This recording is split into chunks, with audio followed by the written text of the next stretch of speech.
Steve Angeli is going to visit Syracuse. What's going on?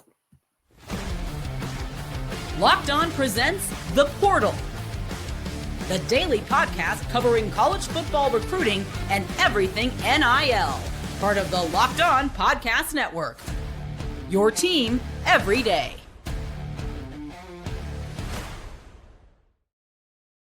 Welcome back into the Portal Podcast, where you get your daily transfer portal, NIL, and recruiting news.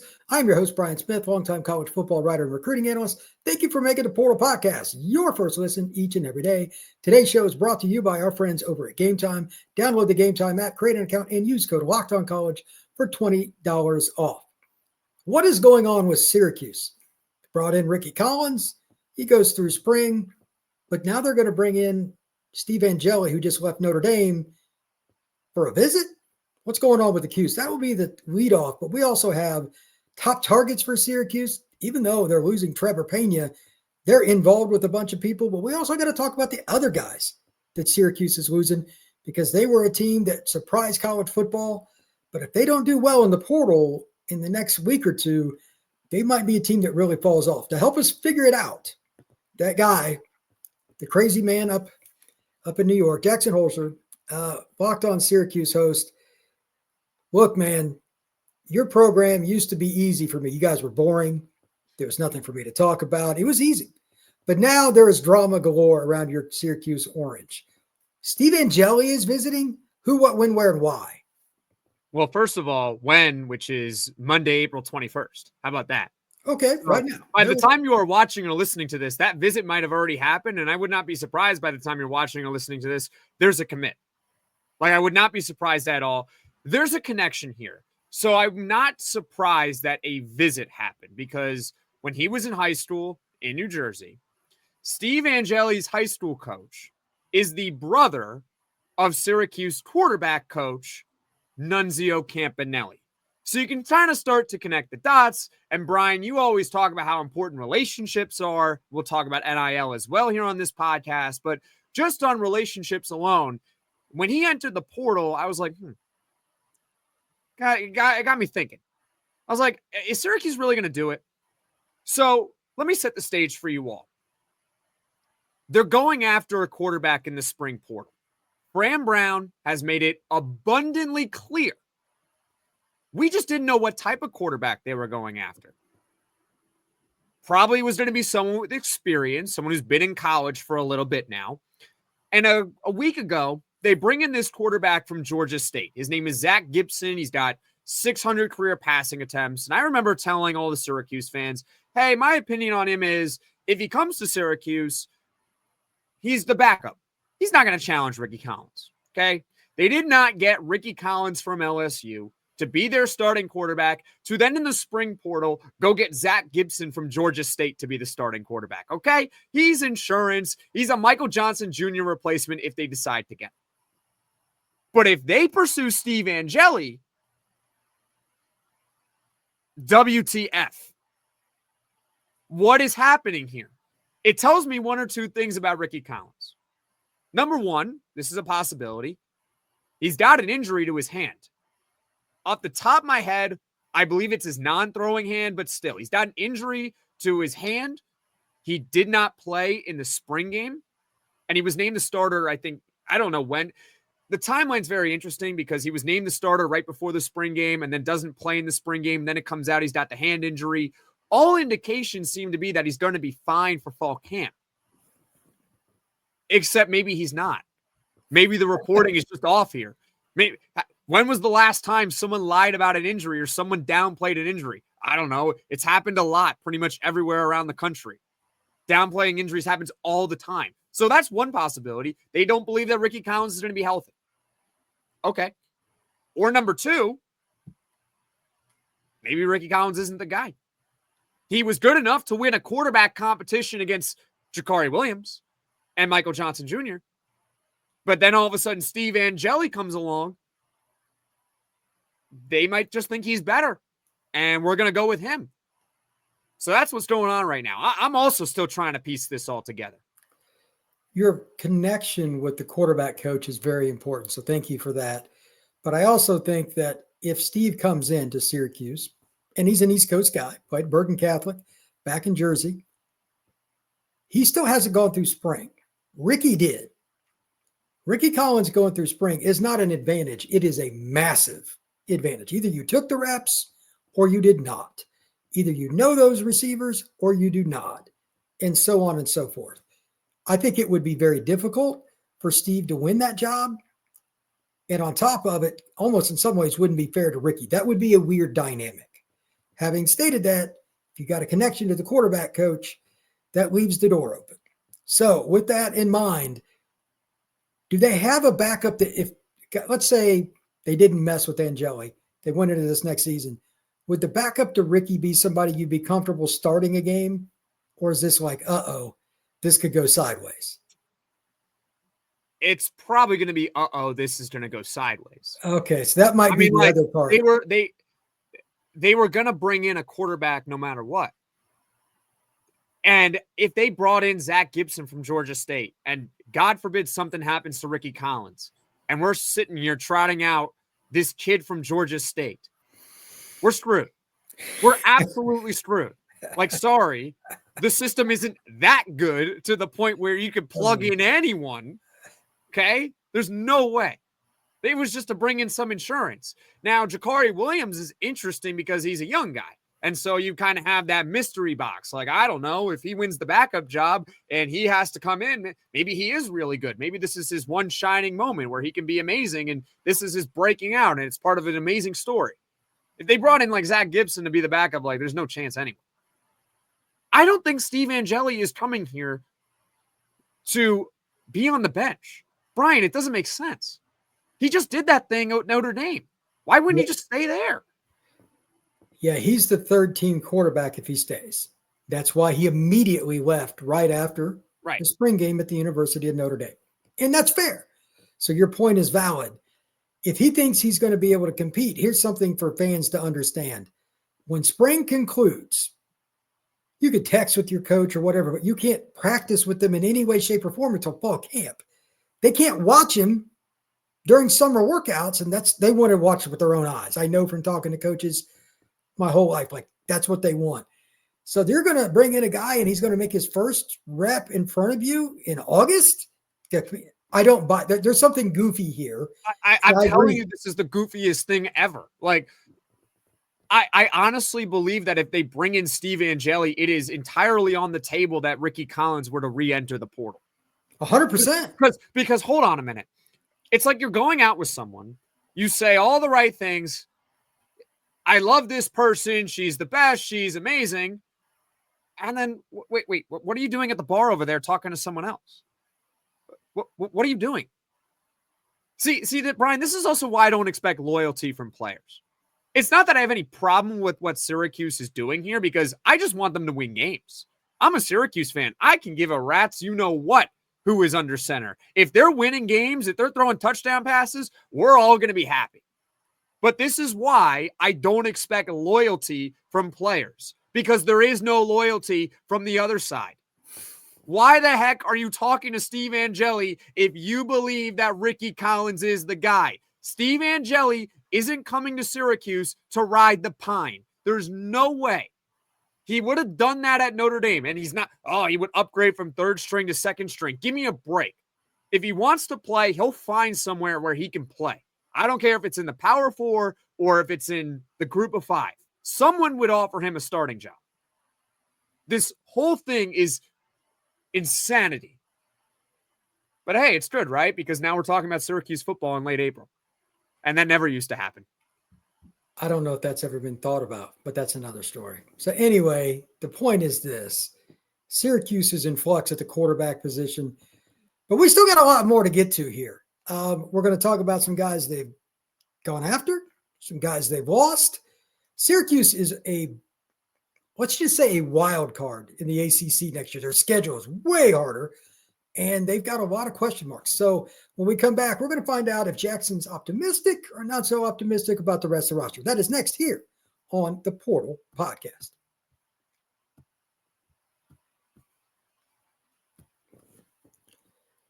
Baseball season is in full swing, and there's no better way to get in on the action than with Prize Picks, the best place for daily fantasy sports. With Prize Picks, you can pick more or less on at least 2 player projections.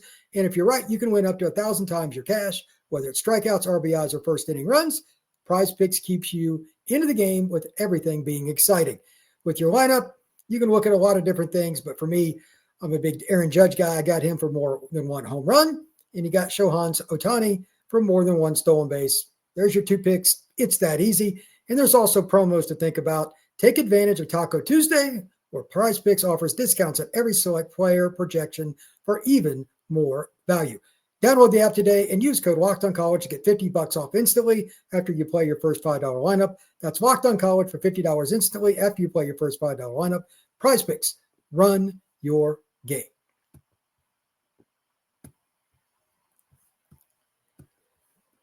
All right, Jackson, give me some good news. Give me something normal. Let's even out the situation Normal. here. That's Syracuse football is buck wild right now. We need to. There is no normal. Yeah. There's absolutely no normal. They're going after players also you wouldn't think they would go after. Well, let's start right there. That's the perfect segue, my friend. I'm just going to pick a player. You give me the backdrop because you're the guy with the knowledge on who's visiting, who's not. They're all, like you said, though, they are all over the map. Keelan Marion is from BYU. Really talented receiver. If I remember right, Texas, Florida State, Miami. He's had interest from Notre Dame and all kinds of places. Heard that Syracuse might get a visit here. And this is a guy, by the way, is explosive as a kick returner, too. So I haven't heard if he's getting a visit or not. I do know that Syracuse offered him. And it's confirmed by actually Keelan Marion himself. I would love it. I mean, we need a Trebor Pena replacement, but it's not necessarily just from the wide receiver production. Trebor Pena played special teams. He was a kick returner and he was a punt returner for Syracuse football. Who's it going to be next year? Well, you can go get this Marion kid who also has some burst receiving. One of the better returners in the entire nation. Sounds pretty good to me. So I'd really like Marion with Syracuse next year. Only a visit for now, but if they can, or not a visit, only an offer for now, but if they can get a visit, I'll start feeling a little bit more excited about the possibility of Keelan Marion in Syracuse next year. But they're all over the map on the wide receiver front. Jonte Cook. I mean, Brian, can you fill in the audience more about Jonte Cook? Because he doesn't scream a Fran Brown guy at all. I'm just going to give you the backdrop from when I knew him in high school. Every team in the country recruited him. He's from the Dallas area. He was a 4 or 5 star by every recruiting service. Decided to go to Texas, didn't work out. Went to Washington, didn't work out. This is the last stop on the bus stop, in my opinion. He has electric talent. Like, he can run by anybody. But if it doesn't work out here, that's an issue. So maybe this is what he needs. More discipline. There's a lot of possibilities. But if it doesn't work, he won't last at Syracuse. They're not going to tolerate that at a school like Syracuse. There's not. So with that being stated, you've told me multiple times in messages, hey, man, they need somebody that can stretch the field. Jonte can flat out stretch the field. Not just fast. He's like, oh, wow, look at that. He changes your perspective when the other elite players are on the field. He's that kind of speed. But like you said, he may not be a fit. This is a boom or bust proposition, in my opinion. What do you think? That's kind of my read on this too. And it's not like I look at him and I say, man, he's got a whole lot of production. Where is the production? And I sometimes with some players, I won't hold it against them if they can't get on the field for a big time school. Sometimes I don't, because I'm like, hey, like, especially with quarterback, you only got one quarterback and you can have multiple talented quarterbacks in the same quarterback room. I mean, heck, that was Kyle McCord at Ohio State. He was a backup for multiple years to CJ Stroud, and Joe Burrow was at Ohio State and he had to transfer to LSU to get on the field. So sometimes I can give leeway. But this kid, as you mentioned, was one of the top high school receivers in the country just a couple of years ago. He goes to a big-time program in Texas. I get it's a big-time program, but you're also a big-time recruit. You're the type of guy that needs to get on the field. And he really hasn't. Why? Off the field, He's not disciplined enough It's because just it's not a physical traits thing. Like, so he's ridiculous. so maybe Syracuse is what he needs. Maybe he needs a guy like Fran Brown to show him the way, to install discipline into him. He's got talent, but I just wish there was more production here. I wish he had a season where he had like 500 yards and I could say, okay, clearly he's done it at the college level. Let's dead him up more. Because even if he does dead his head on right, do we know if he's really going to be amazing in college? I don't. The production does not tell you that yet. Yeah. It's not that I'm against adding him or anything, because I do trust that the staff can evaluate character. He is boomer bust. This guy, either next year, if he commits to Syracuse, and for the record, he visited on Monday, April 21st. If he commits to Syracuse, he's either going to be all ACC next year, and we're going to sit here saying we got to do everything in our power to prevent him from hitting the portal again.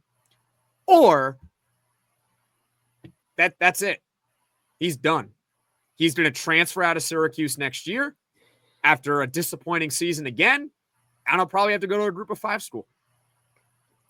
Let's talk about another receiver that has been blessed with physical traits. Kid that I know well because I also cover the Florida State Seminoles. That's Hakeem Williams, former 5-star out of Stranahan High School in Fort Lauderdale, Florida, recruited by everybody. 6'2", 215, and runs like a gazelle. But he's always banged up. He finished up spring banged up at Florida State and then hit the portal right at the end of spring. Correct me if I'm wrong, but Syracuse is involved here, yes? Yes, they either have gotten a visit already or they will be getting a visit at some point. So they are involved. Do they have a big-bodied receiver that could even potentially be a boundary outside? Like, this kid can fly. I mean, Daryl Gill. Okay. Daryl Gill is our number one outside guy. I do think they're going to add multiple wide receivers. I just have this hunch because they were already going to look for a guy. It was pretty obvious before Trebor Pena before it came out he was going to leave. They were already going after someone. Now that Pena's gone, I could see them adding 2 wide receivers. And I'm not just saying like, you add in like one receiver you think will have production, and then, that's that. And then you add like some guy who's going to be like your 10th receiver on the rest. No, I'm talking about like they might add 2 guys who they think can start. Because I think Daryl Gill's penciled in. Who is going to be your slot guy? Well, we don't know that yet. Who's going to be your other outside guy? You were already looking for a field stretching wide receiver. You were not going after Amari Evans at the end of the last portal cycle if you weren't, because he would be a field stretching guy for you, but he committed to Washington. Funny enough, I think he was the Jonte Cook replacement because he left Washington. The irony right there is that they might be just trading places. So I think they're going to add 2. And why not Cook and Williams? Why not? It's possible. They were also going after Nitro Tuggle, but I believe he got a prediction to go off the top. I think it was Missouri. Could be. Yeah, it was some other school, but it was not Syracuse. So once it's not Syracuse, I'm like, all right, that's that. So they've gotten Austin Collins, if I'm right. Yep, on the O-line from Louisville. They've got JB Nelson and Tyrell Green. Nelson from Penn State. Green is from Eastern Kentucky. Those are a couple of linemen they're bringing in. Any feelers on like where that stands? Nelson's played quite a bit at Penn State. That would be a big get. Any feel on what's going on with the line? I think they're looking for a lot of line help. Uh-oh. I think they are. Brian, we talked about earlier, like maybe a couple of weeks ago, and I was like, I don't know how many linemen they're going to add. Maybe like a couple, maybe like 1 or 2. I don't know about that anymore, Brian. I don't, because you lose Enrique Cruz. You lose David Wolaba. Now, I'm not going to sit here and say, those are massive losses. Those are huge. I mean, what are we going to do without those guys? I mean, like they're fine. I mean, they have experience, but it's not like they were like the greatest and they were probably going to be backups anyway. But you got to replace them. Someone's got to replace. Someone's going to have to play. Someone's you're going to have to replace. They already got one in the boat. Thank goodness they got this guy Collins from Louisville. I mean, he's not perfect. He's not a good run blocker at all, but actually grades out really well in pass protection. Hey, that could help our quarterback, whoever it is. You can get maybe another guy like JB Nelson or Tyrell Green. I like Nelson more. Give me the guy from Penn State that's played before. I would agree with that. Because in basketball, I tell my audience, look, I don't care where the school is. I don't care if he's coming from mid-major, because I've seen so many guys from mid-major schools make the transition. I don't believe it's as difficult when you compare it to football. It's just different. The size and the speed is completely different going from Eastern Kentucky to the Power Four. That's hard. It's hard. It can be done. I mean, Jared Verse is a great example of it. He was an all-pro as a rookie. Yeah, it's crazy. It can be done. It's just a lot more difficult in football. So if you gave me the choice, I mean, give me JB Nelson.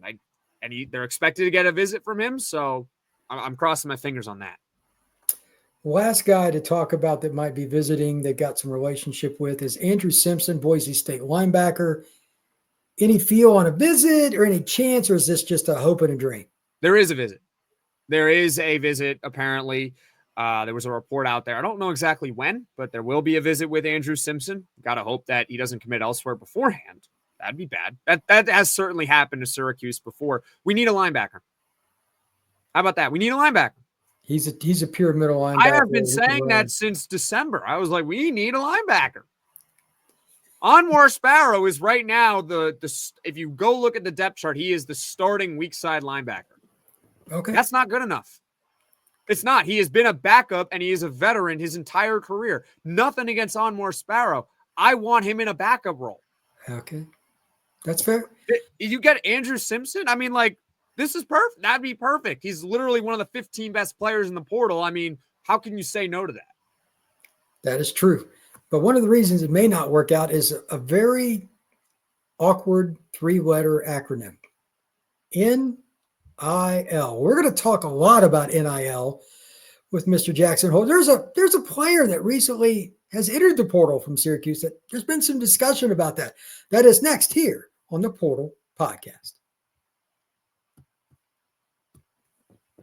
There's nothing like the atmosphere of an NBA game. Every bucket, every defensive stop, every moment feels huge. It's an electric in the arena. And with Gametime, you can be a part of it without the stress of last-minute tickets. Gametime makes it fast and easy to get playoff tickets, even when demand is sky high. Prices on the app actually go down as tip-off draws near. And their last-minute ticket deals can save you up to 60%. When you use Gametime, last-minute ticket deals, again, it's not just for NBA action. It's for a concert.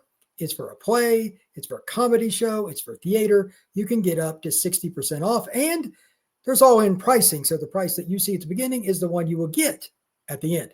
Take the guesswork out of buying tickets with Gametime. Download the Gametime app, create an account, and use code LOCKEDONCollege for $20 off your first purchase. Terms apply. Again, create an account and redeem code LOCKEDONCollege for $20 off.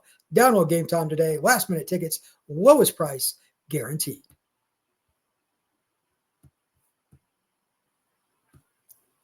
All right. Trebor Pena is in the portal. We're not going to completely rehash it, but that has been a, let's just say, noteworthy event. $2 million is too much for a slot. We all know it. That is what it is.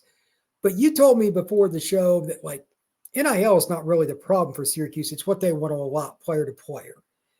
Do you think they're still looking to spend quite a bit more money for some of the additions? Because they've lost some good players, especially losing Murad Watson, the defensive tackle. That hurts.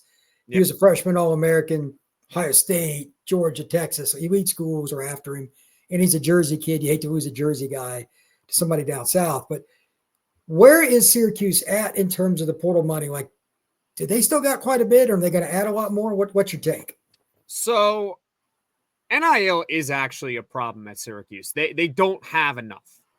Compared to the big-time schools, when Murad Watson enters the portal and you see the 4 schools going after him, and it's Ohio State and Texas and 2 other big-time programs that I'm forgetting. Tennessee and Georgia. Thank you. Yeah, I'm sorry. You're not going to ballpark those schools. You're just not. Like, it's not going to happen. Whatever you offer Murad Watson, they can double and triple it and can afford to double and triple it.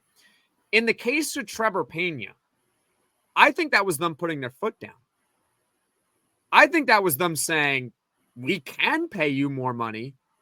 We are choosing not to pay you more money for one reason or another. That's what Fran Brown said in his interview. He's like, I'm not paying a slot receiver $2 million. That's what the kid at Ohio State is making. And he didn't say Trebor Pena by name, but I think we all know he was talking about Trebor Pena asking for $2 million. Here's the thing, Brian. You know what's really funny about this? There's no salary cap. That's one. There's no salary cap to this. And number two, I just want to win. Like, I want to win. This whole putting your foot down thing, it's cool. It's nice. You can rally a fan base behind putting your foot down saying, fee, fi, fo, fum, we are not going to pay players what they want sometimes. They're asking for too much. Da, da, da, da. We're going to let them go elsewhere. That's great. We want to win games. We want to win. Trebor Pena is really good. You couldn't find a way to keep him? Trebor Pena, you couldn't find a way. Like, there was no way. They could not come to an agreement. And that's what stinks. That's what I don't care about his asking price. I don't care that Syracuse put their foot down. I want to win. Tennessee put their foot down on Nico Iamaleava. They're screwed at quarterback now. That great job, Tennessee. You put your foot down. You didn't want to pay Nico. Now what are you going to do? That's great. You know, you might beat Syracuse in week 1, Tennessee, but when you sit here and you go 6-6 next year, aren't you going to maybe wish that you had Nico back in a non-salary cap world? That's where I'm at with this whole NIL thing. There's no cap. Ask donors for more money. Try to outbid as much as you can. Get in the ballpark at the very least. Well, with that, I think the whole Nico situation is they weren't worried about paying Nico. They were worried about paying the next 80 guys that would get in line after him. At the end of spring, when you ask for more money, it usually doesn't go over very well. Timing is important. But Brian, that's cool. That's awesome that you put your foot down. Okay, Tennessee, what are you going to do at quarterback? What's your plan? Well, they're trying to steal people out of the portal and try to get people in. That's their plan. That's their genius move. See, that's the issue with this whole thing. You better have a backup plan. Okay, Syracuse. Okay, Fran Brown. You want to put your foot down on Trebor Pena? That's fine. Okay, cool. It's fine if you're able to replace his production and then you go out and you win football games. If you go out and you get Jonte Cook and he ends up being second team all ACC next year and you go out and win 8-9 regular season games, we're not going to care about Trebor Pena. I don't care if he's having success or he's having failure. We're not going to care about him. But hey, I'm just warning Fran Brown and to everyone in Syracuse right now with putting your foot down. I'm just warning you. If your offense isn't very good next year, if you don't replace Trebor Pena's production and you're going 3-9, 4-8 next year, we're not going to care that you put your foot down. Because we're going to sit here and say the results were not good enough this year. Your slot receiver left because you didn't want to pay him. You had the money to pay him, but you actively chose not to do it.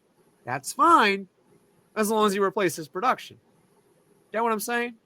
Yeah, it's tough, but I think they're betting on themselves. I think he's trying to set a culture, and he's looking at it from a long-term perspective where you're looking at it from a short-term. I might be looking at it from a short-term perspective. That's great. But you know what? Sometimes you got to think a little short-term too.